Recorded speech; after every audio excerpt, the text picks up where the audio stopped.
It's not a party like, you go nightclub and you have fun drinking. You have mission to do there. You have to choose a lady. So how are you going to do it if you cannot concentrate even?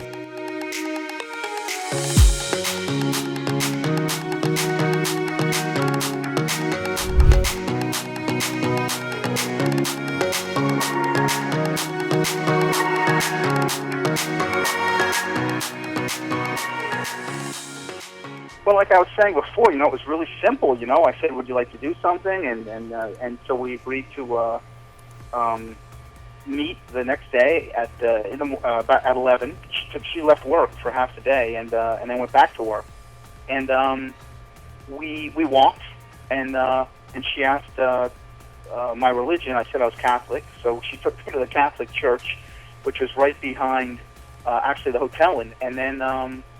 And there was this little museum there that we walked through, and then we went to her church, and we walked through the park, and then we went for lunch. And I was coughing and sneezing a lot, and she went into the pharmacy and bought me medicine. So people were telling me, "Wow, that's unusual. That's a really good sign."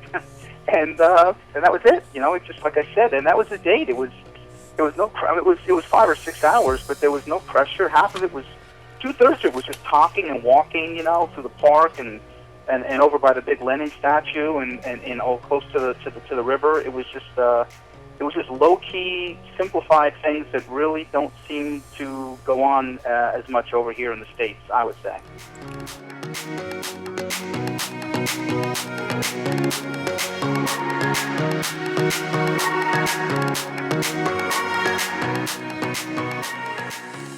At what point should a guy want to step away from a date without looking rude? Look, if you're uncomfortable, you can have your interpreter with you, so you can talk to the interpreter before you even start talking to people. Just give her signs. So, like, for example, you can start touching your thigh, so it means you're ready to move on, and your interpreter will politely excuse and to go on. And I mean, I did see a few girls who get intoxicated as well, so what happens quite often is, so they come straight from work, so they have been eating all day, and here's, 2-3 glasses of champagne. It doesn't take much, an empty stomach, 2 glasses of champagne, and she's already, out in the skies there somewhere. And she probably doesn't even normally drink, especially like that, but a couple glasses of champagne, would do it to her, so you can, cut her some slack in this case. So if you like, you might wanna get her phone number and just have coffee the next day and just see how she acts another day. If she keeps ordering wine on your follow-up date, there is a problem there.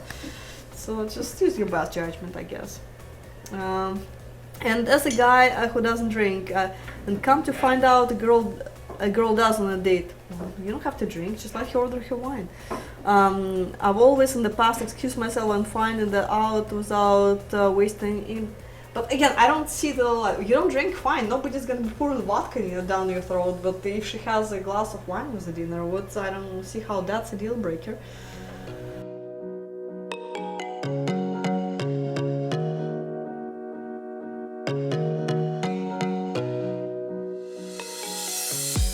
You mentioned in the previous video it's not good for a guy to start drinking heavily on a date. Oh, duh.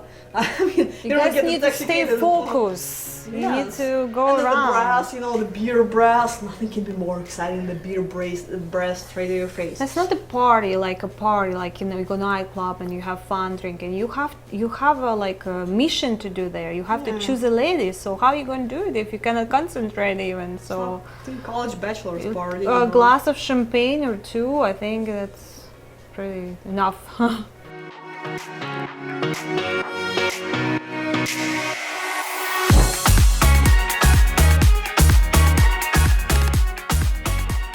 You too can experience the romantic adventure of a lifetime. Join men from all over the world as they take a trip and find their future brides. Interested? Learn more at MoscowLadies.com. If you enjoyed this video, be sure to give us a thumbs up and subscribe to our channel. Then click on the notice bell to get notified every time we add something new.